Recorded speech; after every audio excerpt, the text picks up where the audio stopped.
All right, let's go ahead and come back into session for this November 16 Board of County Commissioners meeting. And we have completed item number 10. I believe the next item for us is, well, we don't have anything for item 10. Is that correct? That is correct. Thank you. So let's proceed now to item number 11. Item number 11 is the Department and Committee Reports and Non-Action Items 2022 Budget Hearing Number 4, Original Adopted Budget and Final Direction by the Board of County Commissioners. Nikki Simmons, County Controller, Financial Services. Good morning. Good morning, Commissioners. Nikki Simmons, County Controller.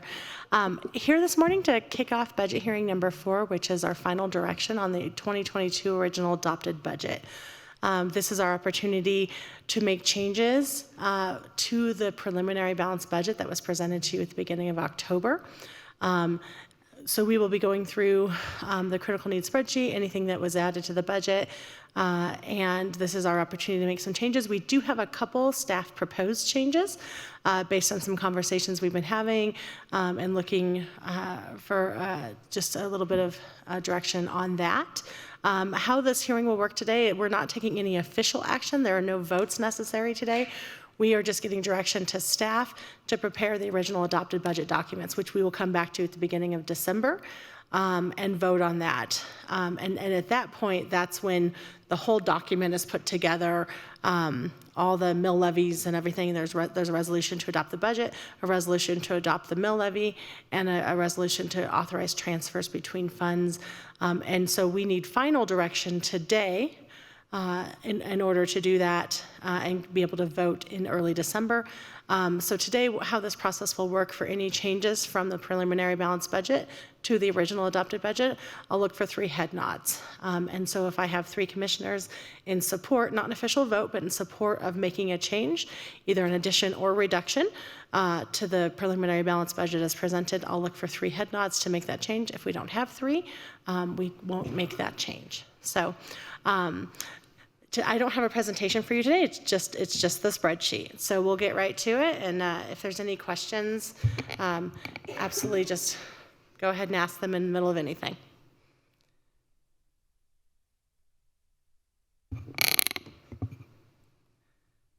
Okay, so this, I have a copy here of the, this is tiny on your guys' screen, isn't it? Okay, so this is, and sorry, they got rid of the microphone over here, so I have to kind of lean. This is the original adopted budget, and so, this is the preliminary balanced budget. So when we presented this, we had ending operational savings of $5.3 million. But remember, we talked to the fact that just because this savings is here, that doesn't mean there's $5 million to appropriate. The ongoing effect of these changes actually balances out. And so I have listed on this next tab, and I'll make this larger as well, the forecast for the ongoing effect of all of these changes, that should say 2024. I won't even be here in 2034. We like to do 12-year planning. So in 2024, the remaining operational savings is $16,800. So essentially, this is a balanced budget. I don't get too concerned if that's negative by a little bit. Our only legal requirement is that this number here is a positive number. That's what legally makes the balanced budget for 2022. But we obviously want to be good stewards of taxpayer dollars and not plan for ongoing changes that will eventually lead us to not have enough operational savings in a future year. So keep that in mind when we're making any changes this year. So the changes that I referred to earlier are based on staff conversations. I actually had briefed the board at the last critical need hearing that the sheriff had removed his critical need from consideration, so that brought $400,000 ongoing back into the budget.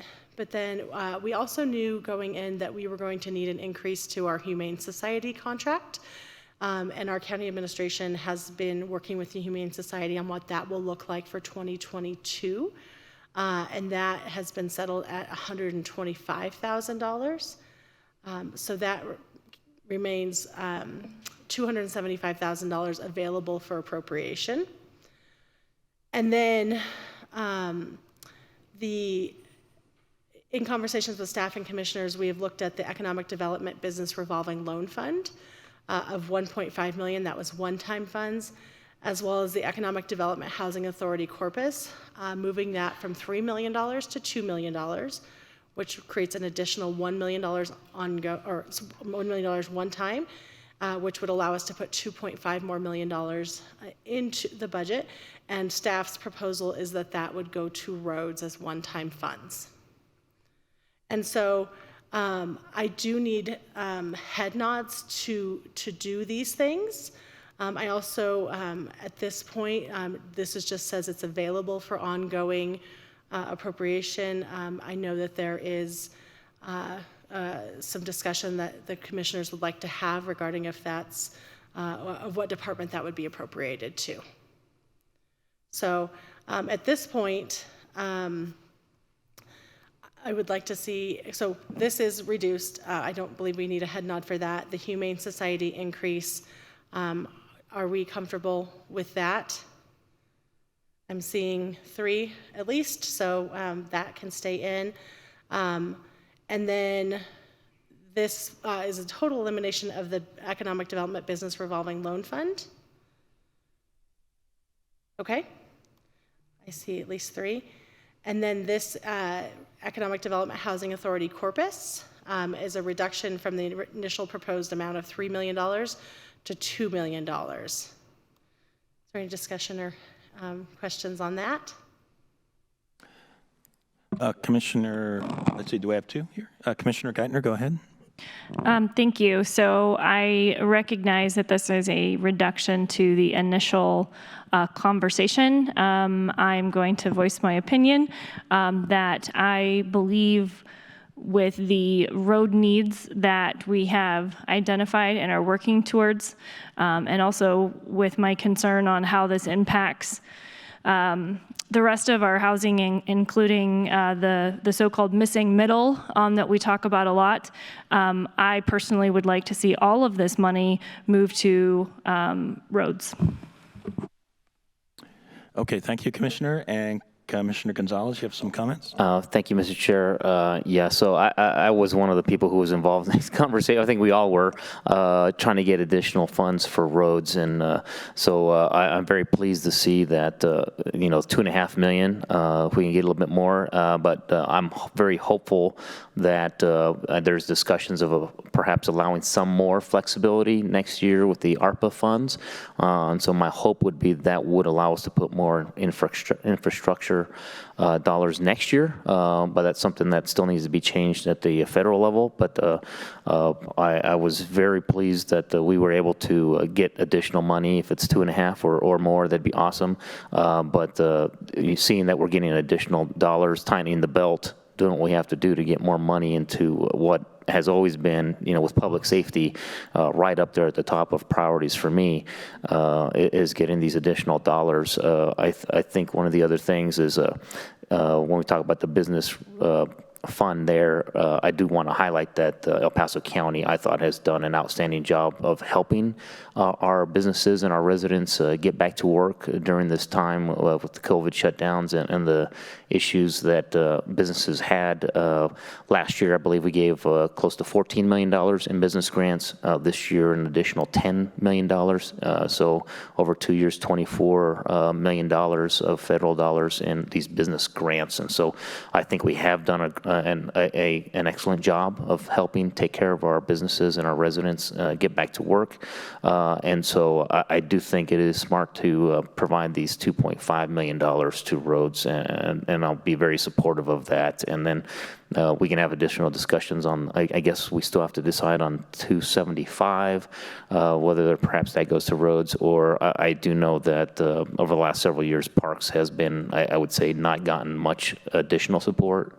So perhaps part of that can go to Parks as an idea, just something starting off discussions. But I'm very pleased to see that we were able to come to an agreement that roads need more money, and then very pleased to see 2.5 additional million being allocated for next year's budget. Okay, great. Comments from other commissioners? Commissioner Williams. Yes, I am happy that we're moving some of this money around. I support the Housing Authority Revolving Loan Fund. I think that it's very important because we do have a need in El Paso County and in Colorado Springs for more attainable housing. This is a loan fund for projects to build that attainable housing. So it's, I think that's an important thing to note, that this is not your traditional housing authority, such as the Colorado Springs Housing Authority. These funds back in the 90s were started with a very small amount, and there's a small interest rate, and sometimes those funds help one project for attainable housing or affordable housing get over the finish line, so that we can have more housing for seniors who are being forced out of their rental homes as the owner wants to sell them, or for individuals who are really struggling. So I wanted to point out, I think this is still a very important fund to keep, and I know our parks are fantastically done, but I would still probably go for the $275,000 into roads. So. Okay, other remaining Commissioner Bremer, do you have any comments? My colleagues, particularly Commissioner Williams, said it well. I too fully well believe in line item 62, I guess, the Housing Authority Trust Fund corpus. I believe that our citizen-run board has been incredibly judicious in choosing projects that really had an exponential benefit to our community over the long haul. And I believe that that's our job as commissioners, to be very forward-looking. And I think that is one particular fund that is incredibly forward-looking and yet takes care of a very real and present need in this community, and does so fiscally responsibly.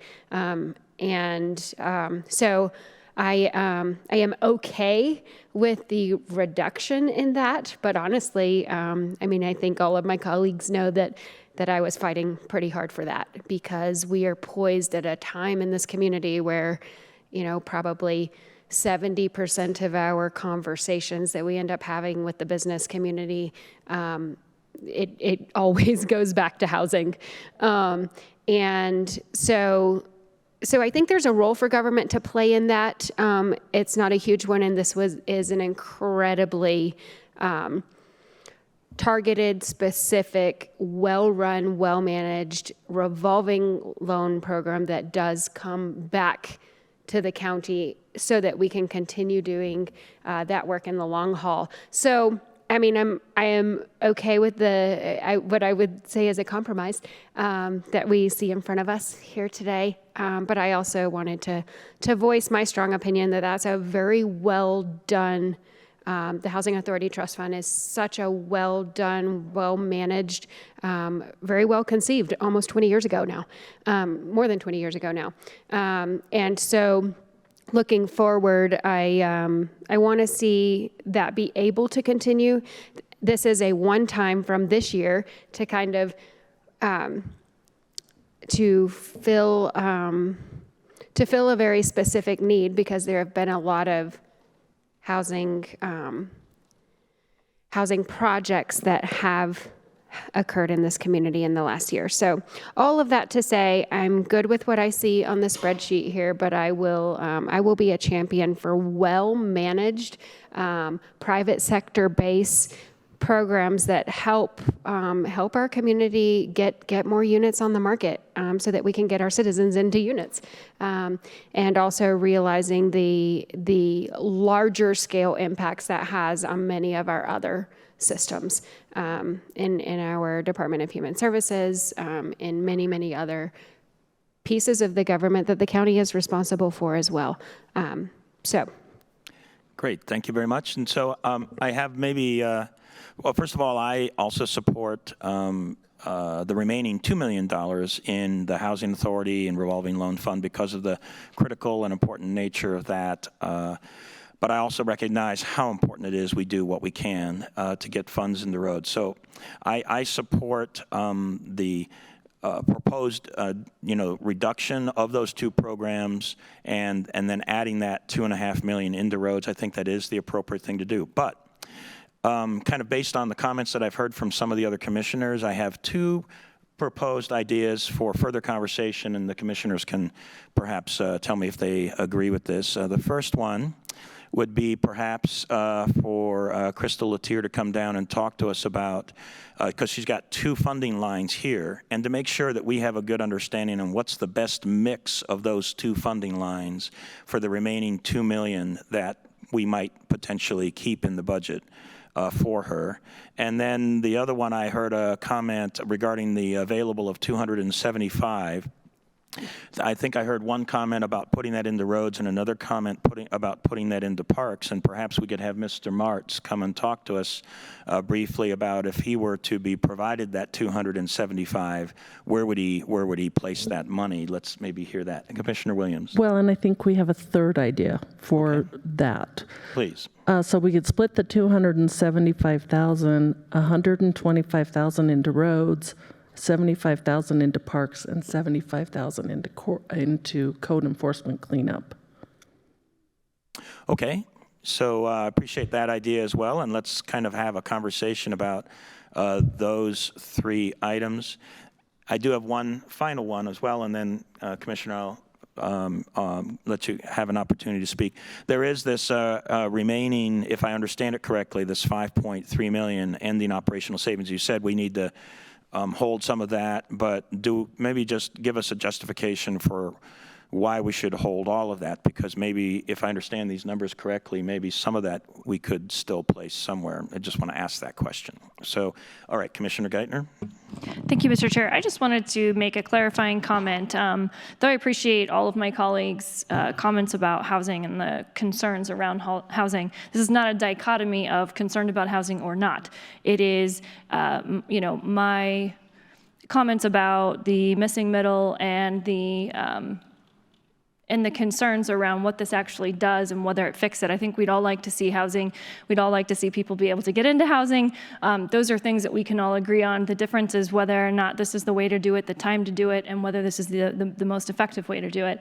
So I just wanted to make those clarifying comments that, of course, I too understand the concerns around housing. There's a body of evidence that suggests that targeting just these lower subsidized housing units is not an effective way to actually affect positive changes in housing across the board.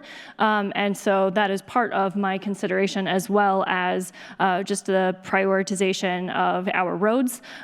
We just asked taxpayers on a ballot question whether or not they would be willing to fund more. I think it's incumbent upon us to absolutely show that we have heard our voters loud and clear, and that we need to be taking care of our roads to the greatest extent possible. So a combination of those things is why I make that suggestion, and I wanted to make those clarifying comments that this is not a difference of whether we think that people being housed is important. Thank you. Thank you, Commissioner, for those clarifying comments. Does the board have any objection to some of the proposals that I made, having Crystal Latier come and talk about what would be the proper mix if we were to place $2 million into those two accounts? Any problems with that one? Yes, Commissioner Brimmer. I don't have a problem with it at all, but I have a clarifying question. Are we asking her to say, of the 2.5 million, what would she rather see?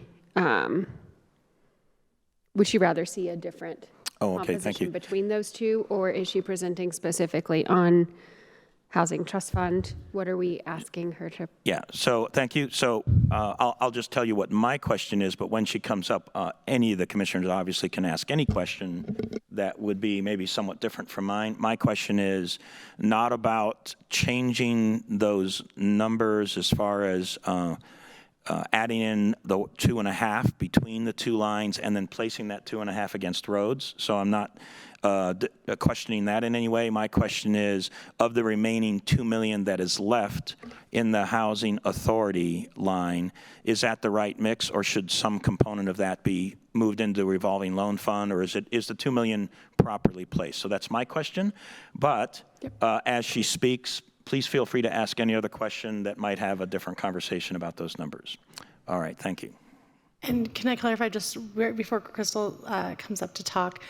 So the initial funding to economic development was $4.5 million, and then the reductions take out $2.5 million. So that still leaves $2 million appropriated to economic development. So I think Commissioner Vanderwerf, that's your question, is now that if the board agrees that this is the right amount of reduction, which is $2.5 million reduction from the initial 4.5, what is the best use of that $2 million one time going to economic development? Am I understanding correctly? That is exactly my Perfect. question. Thank you. Good morning, Commissioners. Crystal Latier, El Paso County Economic Development Executive Director. Thank you for the opportunity to speak about this slight change. As Nikki noted, this request has been reduced. And as the Commission noted earlier, if we are able to use the $2 million, I would say the most pressing need is in the Housing Authority Trust Fund.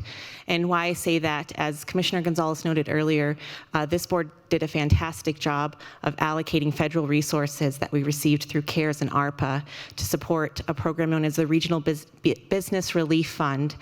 Through that, you were able to grant $23.8 million to local businesses and nonprofits to help with the economic disruption of COVID-19. So I think we've done a significant amount of capital infusion through those federal resources. I also think, as you all noted, that affordable housing is an issue for our community, and it impacts more than just this conversation about housing. As you'll continue to hear, not only at the HBA, but the Colorado Springs Chamber and EDC, affordable housing is impacting our region's ability to recruit and retain workforce. So this will not only allow us to look at a housing issue, but really something that would be impacting the business sector as well. So it would be my recommendation that that $2 million be what I call invested into the Housing Trust Fund. And why I say invested is because, as noted earlier today, that is a revolving loan fund. So this is an investment the county makes money on that is self-sustaining to ensure that we're able to not come back on an annual basis for these types of conversations. So it would be my recommendation that that $2 million be invested to the Housing Trust Fund. Great, thank you. You've answered my question, but I need to open it up in case any of the other commissioners have further questions. Okay, thank you very much. Thank you.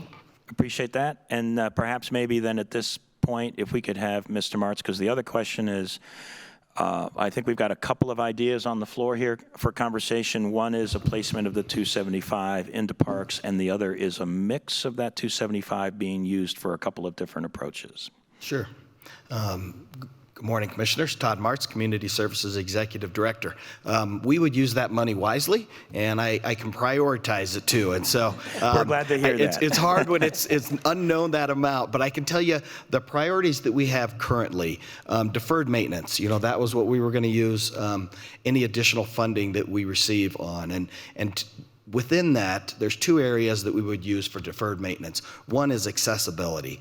Down at Fountain Creek Regional Park, Bear Creek Regional Park, and up at Homestead and at Fox Run, we need to work on making sure that those trails and areas are as accessible as possible. And so any amount of money we would put into that. The other priority would be fire mitigation. And as you know, the Homestead Regional Park, that fire was close by there. And so that is an area that we need to put a little bit of, it's not a huge project, but we need to do some mitigation there at Homestead. So those would be the priorities with whatever amount that you choose. Very good. Maybe I can just ask one kind of further question. I believe strongly in the fire mitigation challenge that we have and doing everything we can to make sure that we're safe, from fires. I don't know how much money you would need to feel like you've done at least some reasonable level of fire mitigation in the parks. I mean, it's kind of a general number. Is it in the, $50,000 range or $200,000 range, or Sure. or what would it be? So I think at this point we've got I won't say unlimited amounts of mitigation that needs to be done. We already budget a couple $100,000 a year for this, and so any addition to that would just expand it. Homestead is one of them that we need. We've talked about the pineries needing some additional work. Fox Run, we continue to do mitigation, and then some unthought of areas that we have brought up, and that is down south. The Fountain Creek, Clear Spring Ranch, those neighborhoods around there are growing, and we need to make sure that we're responsible stewards of those parks and make sure that if a fire does start there, that it can be put out quickly. And so down south is another area that we would look at. Okay, great. Are there any other questions from any of the commissioners on this point? And Commissioner Williams, I think you had a proposal for a mix. Maybe you could, I'm sorry, hang on just a moment. Commissioner Williams, Commissioner Gonzalez. Thank you, Mr. Chair, and I appreciate both comments from both directors. Yeah, I've actually been I think every year I've asked for a little bit more for code enforcement, but we do already have, I believe, an increase. I just want to double check with Nikki and Ms. Simmons. I believe we actually already have an increase allocated at the request of several commissioners for code enforcement this year. Is that accurate? That's correct, Commissioner. Included in the preliminary balanced budget is an additional $30,000 ongoing for code enforcement, bringing up their ongoing code enforcement budget to $105,000 annually just for the code enforcement cleanup costs, the direct cleanup costs. There's also staff on top of that. Right, and so I think it's a very good idea, but I think we already allocated additional dollars this year. So I mean, my recommendation would be whatever the influx be between the roads and then parks. So whether it's 75 to parks and 200 for roads, or 100 and 150, but I think my recommendation would be that kind of an allocation this year.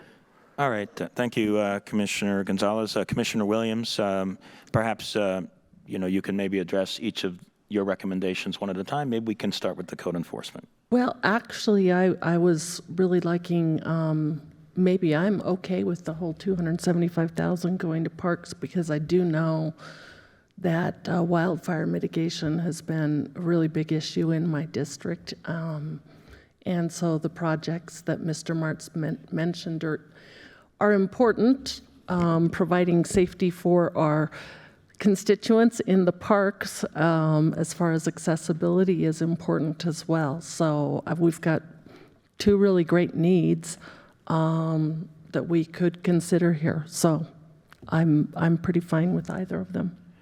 Okay, very good. And I can tell you that I would be comfortable with the 275 going to the parks to be addressed on those two issues. I'm not sure I know what's the best mix between those two issues, the deferred maintenance and fire risk mitigation, but I definitely feel very strongly about fire risk mitigation. I'm glad to hear you've got a couple $100,000 already in the budget for that. But if that is not sufficient, maybe, you can use, if we were to vote forward to going with this, maybe you need to consider using, half of that, or maybe even more than half of that, or something to add to that, because fire risk is always a huge issue. And we certainly have some areas in our region that carry a greater fire risk than others. And so I think it's important to keep that in mind. Are there any other comments then from any of the other commissioners? And I'll just offer a proposal as a baseline, and then we can, do any divergences from that with any further conversations. But I'll just offer the 275 for parks for those two requirements, and then the remainder, the $2.5 million, is going for roads. Is there any interest in a difference to that? I'm good with it. Okay, Commissioner Geithner. I guess I would just ask, for a little clarification on fire mitigation. I think that's a very important priority for us. But I'd ask for a little bit of clarification on what you're currently spending on that, and some sort of, as best as you can on the fly here, Todd. Sure. Some sort of understanding of what is needed, or what can be done with, $100,000. What does that get us? And really trying to understand what our needs are. Sure, and I'm sorry I'm not as prepared as I could have been on that issue, but I do know that we spend a couple $100,000 a year on forest management, and most of that is fire mitigation. And Black Forest area, including Homestead, are all areas that we've addressed, and we continue to do that. So assessing where they need, so Homestead really wasn't on our radar until this most recent fire, and now we realize we need to go out there and we need to look at what the surrounding area is like. I think this portion could probably be used just there this year. But then, like I mentioned down south, some of those cottonwood areas, we need to address those too, and those would be $100,000 a year easy. So, I think if I could move 300 or 100 of this to address the fire mitigation and use 175 towards the accessibility. An example of accessibility that we're dealing with right now is we're partnering with the Independence Center to get these all-terrain wheelchairs at the parks. Which is great, but we have to get them in there. And so we're doing some of that work to get the sidewalks and the paving done. And so I think 175, if it was my choice, I would say 175 going towards that and 100 going towards mitigation would be probably the right amount. And, just a little bit of my background just from the west side and fire mitigation and talking with the Pike National Forest, the kinds of numbers that they've given me. To be fair, I don't know if it translates easily to our parks, but it's about $4,000 to $5,000 an acre when the land is easily accessible with regard to fire mitigation. And when the land is not easily accessible, like when you have steep mountainous terrain, it can be $10,000 to $20,000 an acre. It's really expensive that way. But for essentially flat terrain where the access is easy, let's work on the assumption that most of the terrain that you would probably try to mitigate would be of that quality. $100,000 would maybe get you, an extra 20 acres of mitigation. And that's just an educated guess on my part. Commissioner Geithner. No. Oh, I'm sorry, Commissioner Williams.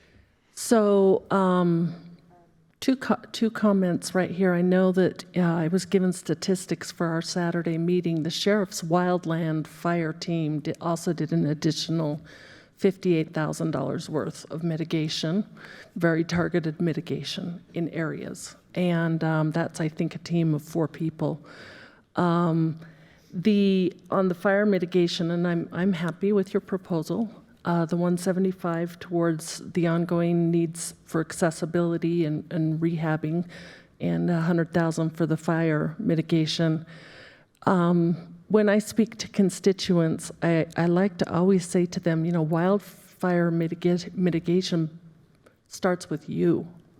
So it doesn't matter if all 5 houses around you have mitigated well and you're the center of the fire, or the fire comes over those 2.5-acre properties and ends up burning your house because you didn't mitigate. And we had a very good presentation on Saturday about how homeowners can personally mitigate their own houses in some ways that are very affordable. And so I think that in order to encourage them to better mitigate, that we should also be making sure that we have mitigation in our parks. And it doesn't, it's parks all across the region, of course. So that I'm fine with that kind of proposal as well. Okay, and I think I can get behind the 100,000 fire mitigation, 175,000 for accessibility as well. I just want to make sure we do everything we can with regard to fire mitigation. That's a big issue for me on the west side, but really we've got some of those challenges in other parks out east as well. Yes, Commissioner Gay. I'd actually like to propose something a little bit different here. I appreciate that those are both big priorities. Sure. I am a little bit hesitant to talk about this going to accessibility, and I wonder if we might have other opportunities within the federal government and other type of ways to fund that specifically, where we might say $100,000 of this would go towards fire mitigation, and the remainder would go towards roads, and then we could look into additional funding streams on that. I just feel like that there are likely to be other particular options. And again, I'm going to be a broken record here of trying to get every available dollar that we can into our roads. Great. Commissioner Gonzalez. Thank you, and I too. So I think if I could get 100,000 into roads, and the difference here is that this is also ongoing, right? And so for me, getting that $100,000 ongoing for roads, it doesn't sound like a whole lot, but as I think Commissioner Geithner just mentioned, it's still important, and I think even $100,000 on annually, that's an increase of something. And we've got additional dollars. This isn't the rest of the budget has additional dollars going in. These are just the last minute changes for the public to know. We're not just saying, oh, transportation is going to get $100,000. No, the budget has been emphasizing public safety and transportation roads specifically, I believe, and we've done a good job there. This is just those last minute changes. So I think looking at it now, I'd still prefer 100,000 going to roads because this is ongoing, and then 175 to the parks from this pot of money. Okay, great. And kind of in light of the comments that were just made, it is a legitimate question. I'll just ask the question, and maybe of our county administrator, and maybe I might be putting you on the spot here, but let me just go ahead and ask the question.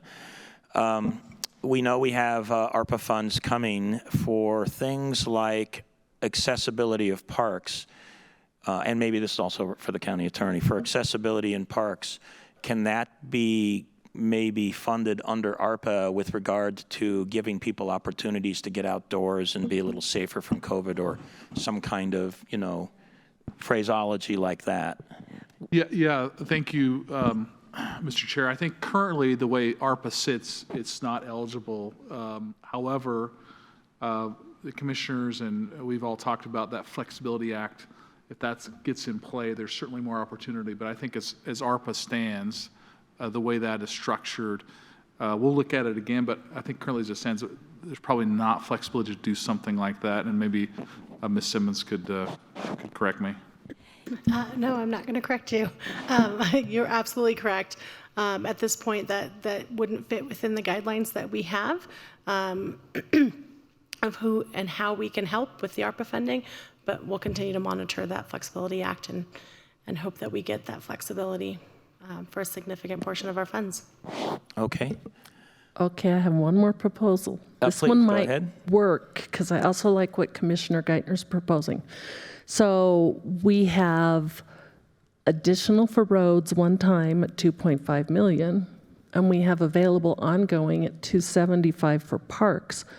Why don't we do a mix of those? So let's do additional for roads, maybe 250,000 ongoing. And then do the parks as a one-time thing or something like that. Does that make any sense? I'm not sure. To be So fair, I'm not sure I understand it. ongoing means it's going to be a permanent addition to their budget for roads.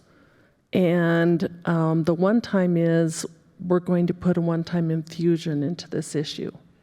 Well, that's kind of hard. If I could ask the question, Yeah. well, okay, so where my head was, let me just tell you, was about what we do with the 275,000.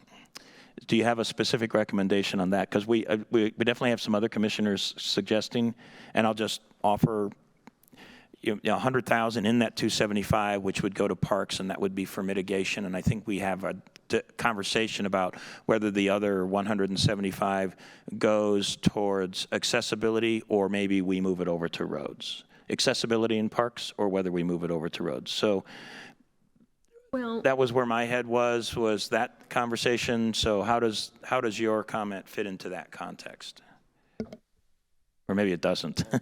Okay. I like that as well, but frankly also an ongoing increase to parks for just maintenance would be very helpful as well.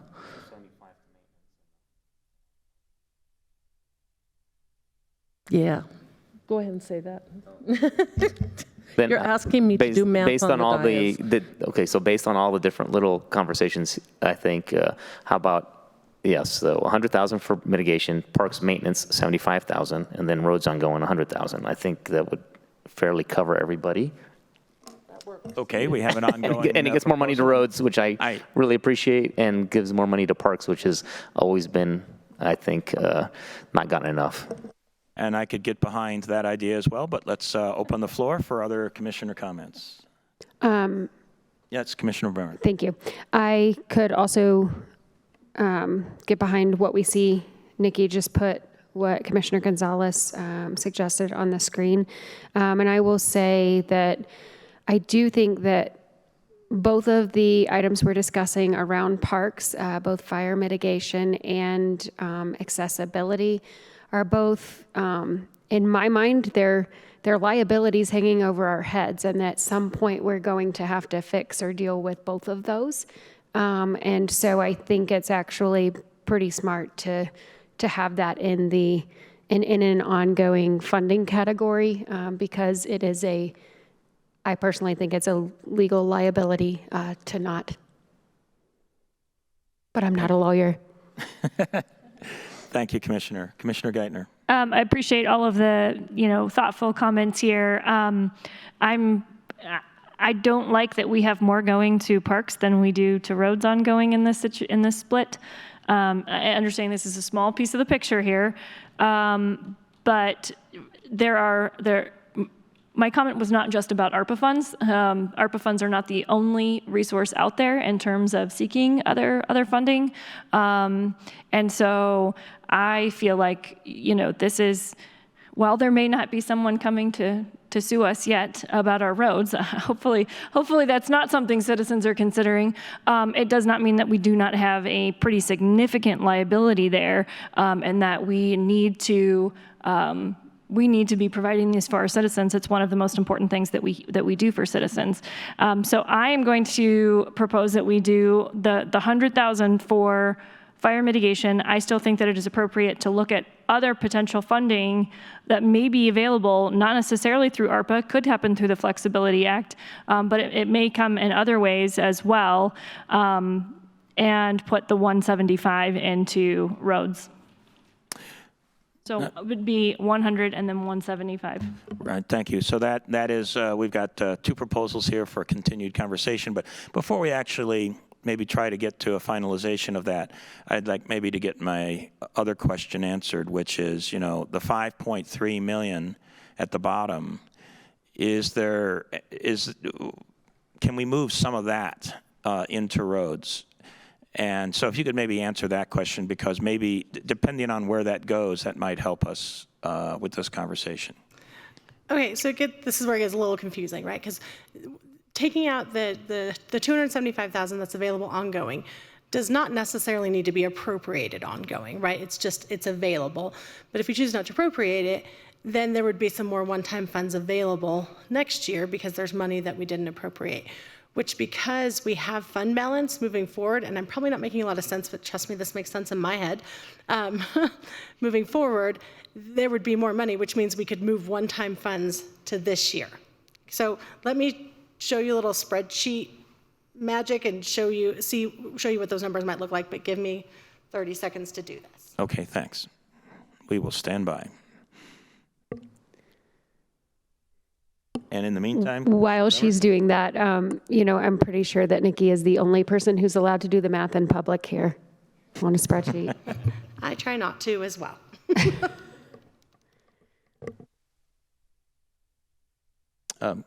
Commissioner, did you have yes, Commissioner Williams. This is probably a Nikki question, and I don't want to ask her a question while she's typing, but I can't remember the last time we increased our parks budget necessarily one time, with ongoing funding. Commissioner, we actually just did that, I believe, 2 years ago to address deferred maintenance and capital items. And so they did just recently receive an ongoing increase for that. Okay, so what I just did with the spreadsheet is I pretended that the $75,000 is not going to be appropriated as ongoing money. So I removed it. And then what it does is it creates more money ongoing. So now you can see in 2024, there's $241,000 remaining. And again, I've mentioned before, that doesn't necessarily have to be a positive number. I'm not concerned if it's a little negative. I'd be concerned if it was $1 million negative, because that doesn't, we would have to ensure better financial conditions than we're projecting at this point. But a little bit, we're absolutely going to have some underspending, some additional revenues, things like that over the next couple of years. So wouldn't be concerned if we moved that, say, $100,000 negative, if that makes sense. So at this point, I would feel comfortable if you wanted to appropriate one time, $350,000 to something, if that makes sense. I can do the same exercise if we wanted to take out the ongoing roads and say, instead of 100,000 ongoing, we want to give it as much in 2022. Sorry, sometimes I forget what year we're in 2022 as possible. Do you want me to show you what that would look like? One time. Okay. So Sure. How it's built right now has $100,000 ongoing to roads.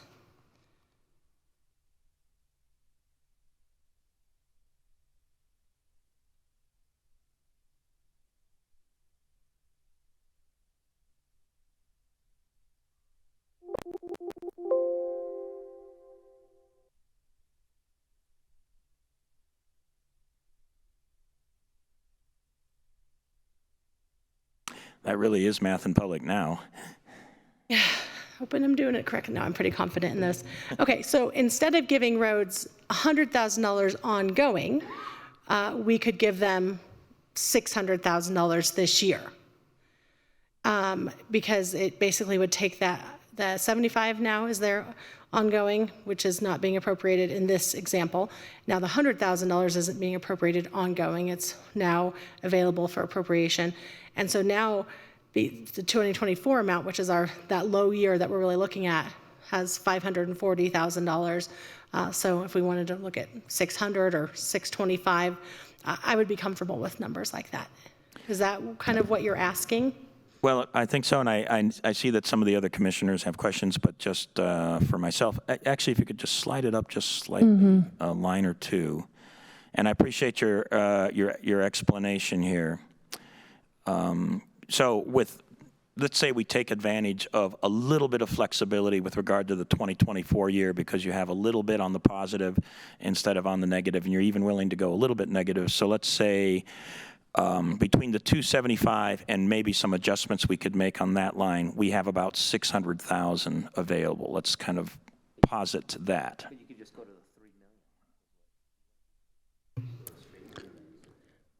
Yeah, so then we could go to a straight 3 million for roads and Yeah, do one time in parks for 100,000. for fire mitigation, but Or ongoing, or 75,000 in parks ongoing. I still think there is so, and that's part of the conversation I wanted to have as well, is I still think there's a shortage in parks for deferred maintenance, and we had massive use of the parks last year and this year, and so for whatever it's worth, my idea is, I think the 100,000, we're probably going to be comfortable with that. Maybe another 100,000 for parks, ongoing maintenance, and the remainder to include the flexibility we can have with that ending operational savings bottom line. The remainder of that 600 going to roads. So it's.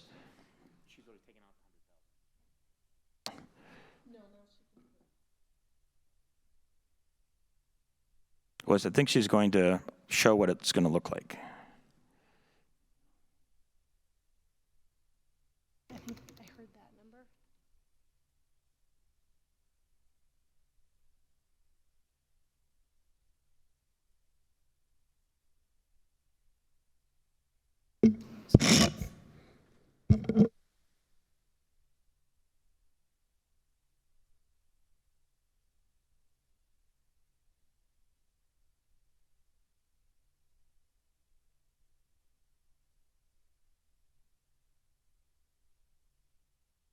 So commissioners, to do, and I think I heard a $75,000 number kind of thrown out there. So that's what I used here. So to put $75,000 in a parks deferred maintenance, not necessarily just ADA or accessibility, but just deferred maintenance of our parks. And then an additional $500,000 one time for roads. Those fund balances would look like this. I'm still comfortable with that. The budgets, the way that those savings forecasts are done, assumes no underspending, and that's not how we operate as a county. And so I'm very comfortable with these numbers if this is where the board wishes to proceed. This by no means means we're spending into and being negative. We would be just fine with this. Thank you. And I imagine if we were to get into a situation in 2024 and have a negative balance, we can just simply make adjustments that year.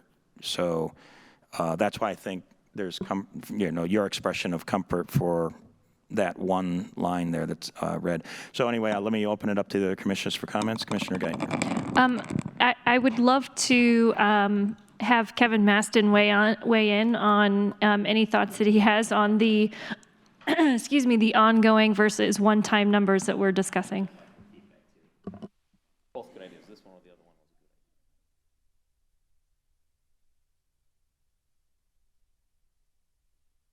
was Good morning, Commissioners. Kevin Maston, Public Works. Much like Todd said, every penny we get, we will spend. To give just a kind of a quick matrix, if I can get the overhead, please.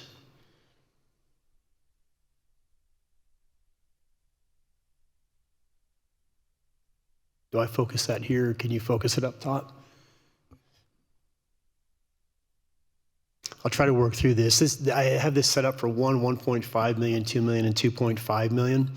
I did not expect to see a $3 million number up there today, or I would have expanded this a little farther. But if we just go by 1 million, looking at that column right here with my finger, as you can see that for every $1 million that we get, we could do 100 miles additional crack seal that we don't normally do, or we can do an additional 10 miles of chip seal, 3.6 miles of overlay, 2 miles of rural construction.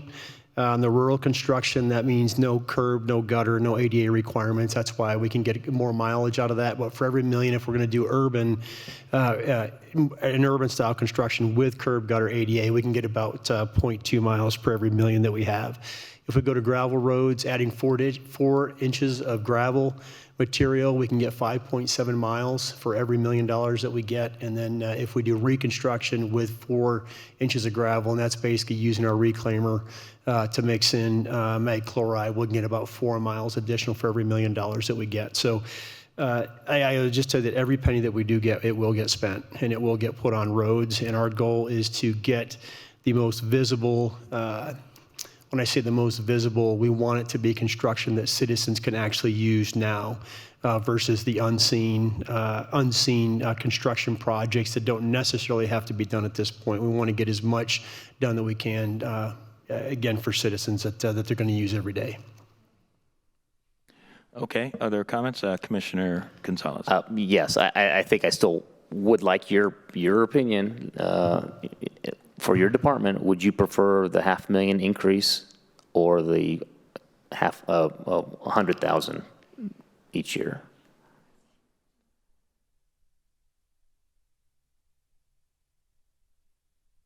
I would tell you that the $500,000 one time, because of the conditions at our road, every year that we delay, that $100,000 is going to cost more in the long run.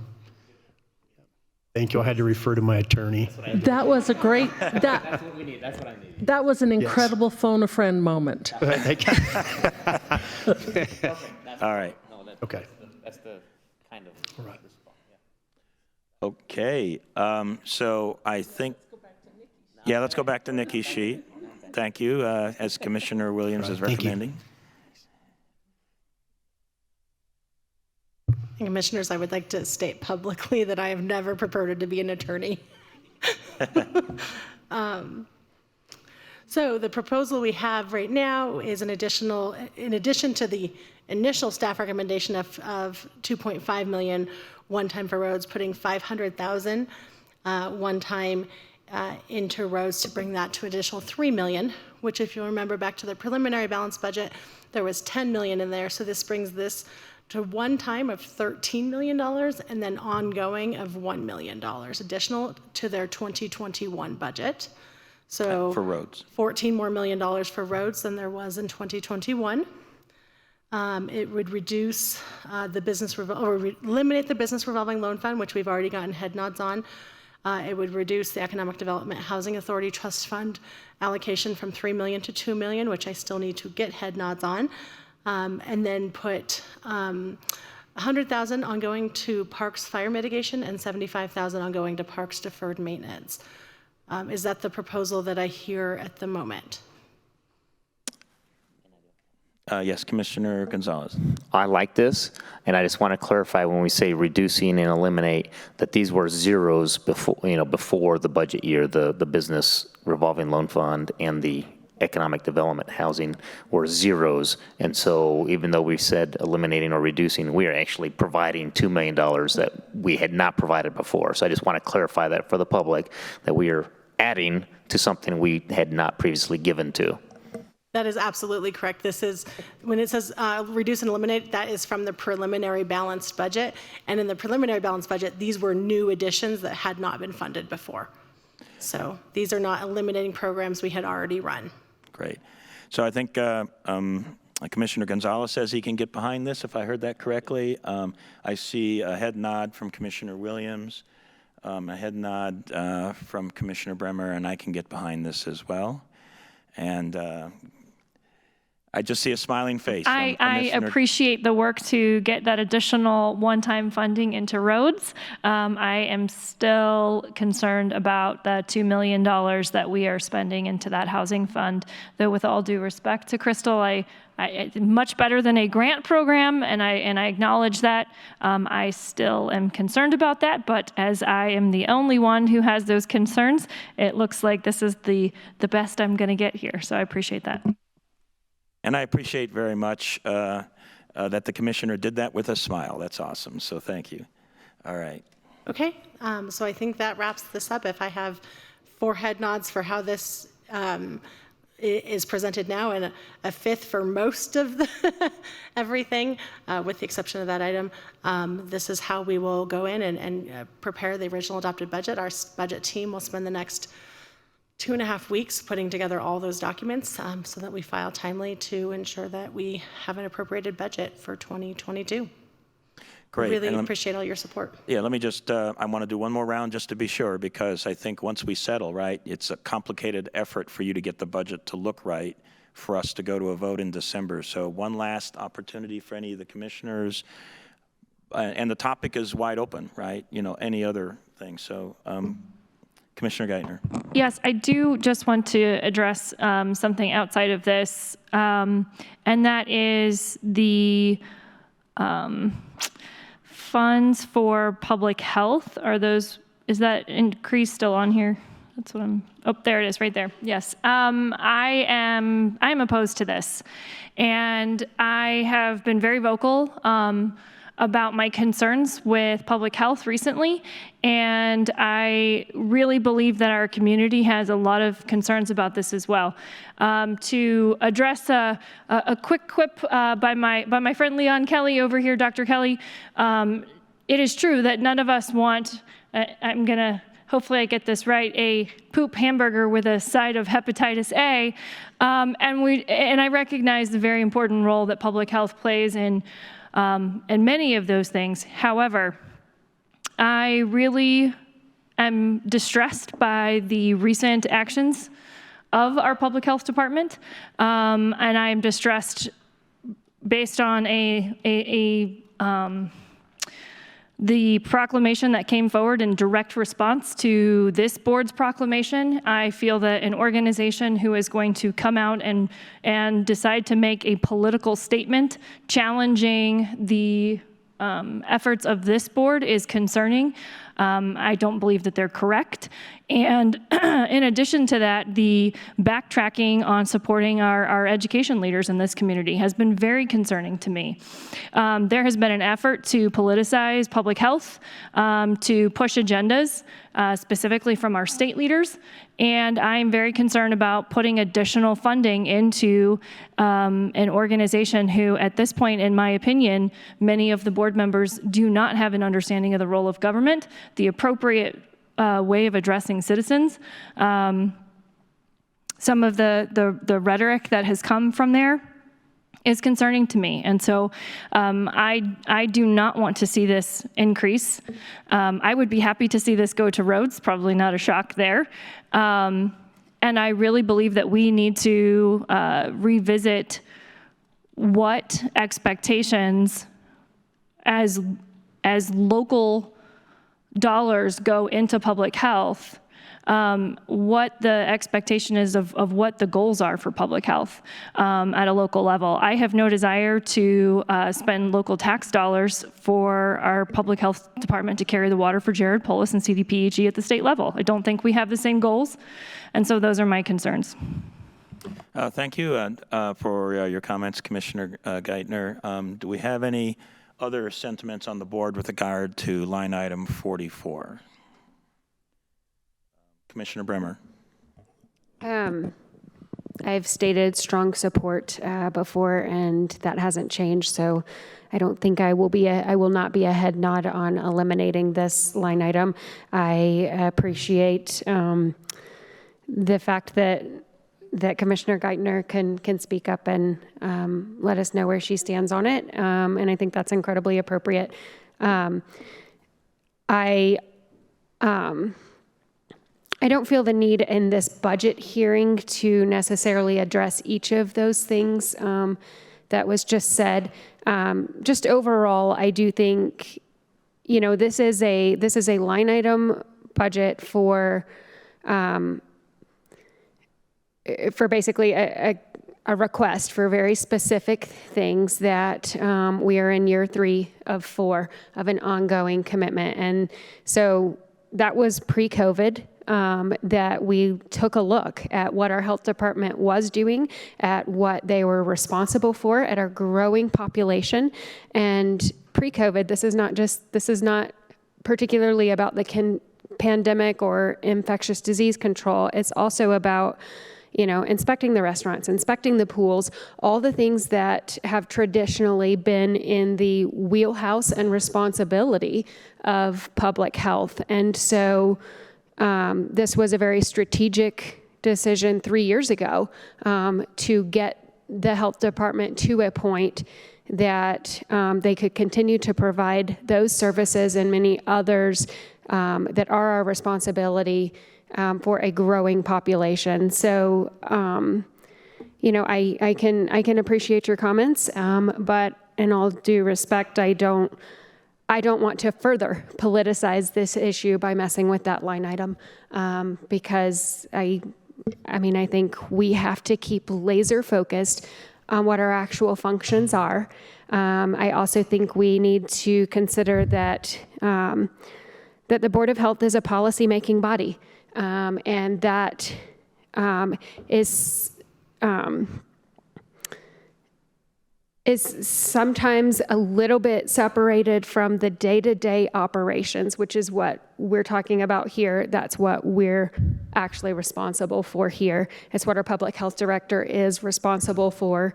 And I think that the health department does a great job of that. You also do have a backstop, as you mentioned in your opening comments this morning, of 2 commissioners that do sit on that Board of Health. So, and we're responsible for taking a line item look at that particular budget. And I think that you can count on prudence and judiciousness, fiscal conservative responsibility, and an understanding of what public health does exist for and what they should do. And I think El Paso County Public Health does very well. So I'm not in favor of messing with this line item. Thank you. Commissioner Williams.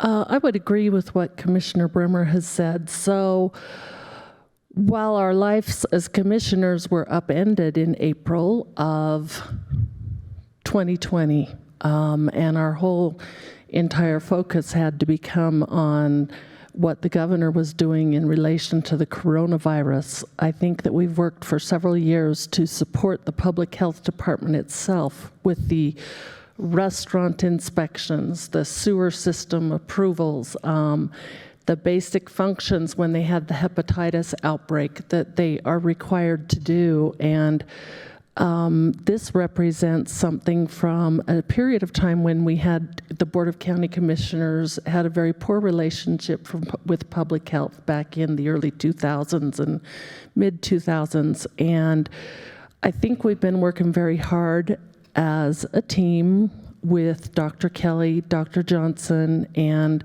Director Whelan. And I do want to offer my support to them. I do have disappointment in our Board of Health. I think that that's not something we should address here in the budget. I think that there are other incentives that people should consider as far as getting the vaccine, but I do have disappointment that it became more of a political issue and the way it was brought about. And I think that we address with the Board of Health directly, but I think we need to continue on this strategy because we do, as a county, need to provide for that Department of Public Health, and this ends up going to where those funds need to go. Thank you, Commissioner. And I have comments, but I'll reserve that and give Commissioner Gonzalez an opportunity if he's interested.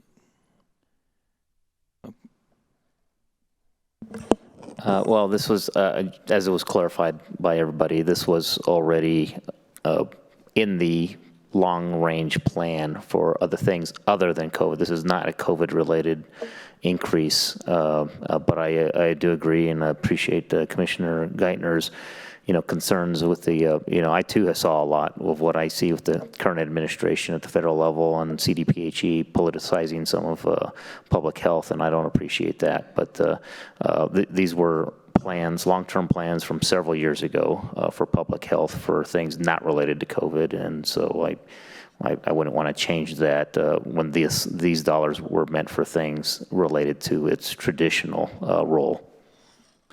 Thank you, Commissioner, and I will support keeping the $150,000 in that line as well.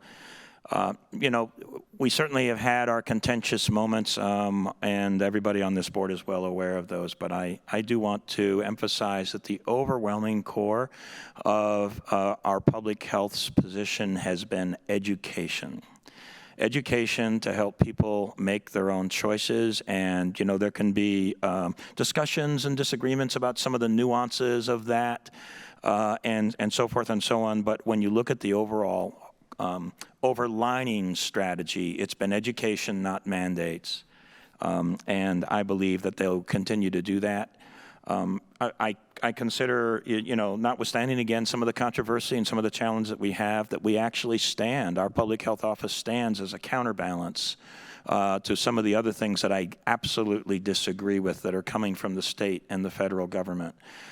With that in mind, I consider supporting our local public health office with their overarching core approach to this to be appropriate. And I think, this is not a huge amount of money. This is a prudent number. So my head nod is to retain those dollars. And I think, Commissioner Geithner, you had maybe a final comment. I do, just a follow-up comment. As they say, the majority gets its way and the minority gets its say. So I'm the minority today. This is not just about COVID. This is about the fundamental, ideological, and the choices that have been made that show disdain for our citizens, regardless of what we're talking about, that should never be acceptable. I don't think that this is just about COVID. I think that I have a distrust of that board and what future things that they may be willing to do even if it is the state as the scapegoat. And when we were told that there would be no local required quarantines for our students, when we were told that those things were odious and quite frankly led to a mask mandate because it's nearly impossible to conduct a school without those, while those quarantines are in place the way they are. And public health went back on that. And they do have a mandate in place. And so that is very concerning to me, and I have lost trust when we say one thing and we do another thing. So I have appreciation for the things that have been done, and I have tried to be clear about the appreciation for the things that have been done. But at the same point, I am very concerned about hiding behind state requirements. The CDPHE has declared racism as well as gun violence as public health crises. These are very, very political issues. And I do not want to see things being pushed down from the state, hiding behind the state, and or backtrack on any of those things. So it is an overall concern. It is not just about COVID. And it does not appear that there is a understanding of the again, the role of government, the role of an appointed board, policy or not, and a consideration for the citizens who are paying the bills. So again, I will be the minority here, and I will strongly stand behind this, that I think that we are making a mistake in not holding our public health more accountable when it comes to their relationship to our community, and dollars are a way we do that, like it or not. And so I will be disappointed that we are not standing for our citizens' concerns in this area. Thank you. I believe you have sufficient head nods to proceed with the 150,000 or with the budget line on 44 as it stands. And once again, open up the floor for the dais if there's any other remaining comments on any other items. All right, I think we have reached a point where we can conclude this conversation with regard to the budget. And just ask my commissioners if there is something else that's still on your mind. We can continue that conversation. It'll just be much more difficult to do after today. Okay, thank you very much. Thank you. Yes, Okay. Ms. Simmons. I appreciate all the input, and we will go and prepare the documents this way. The last thing I want to mention is it is appropriate if we have public comment on the budget specifically during this item that wasn't part of public comment earlier. I don't see anybody in the auditorium, but if there's any other comments. Yes, I appreciate that. And let me actually make that specific offer. So is there anybody in the audience that would like to provide any comments on the budget as it currently stands? And hearing none, let me just ask the question if there's anybody online that wishes to do so. Okay. So I appreciate that comment, Ms. Simmons, and it looks like we have nobody willing to offer public comment from the public at this point. Thank you, commissioners. All right, thank you.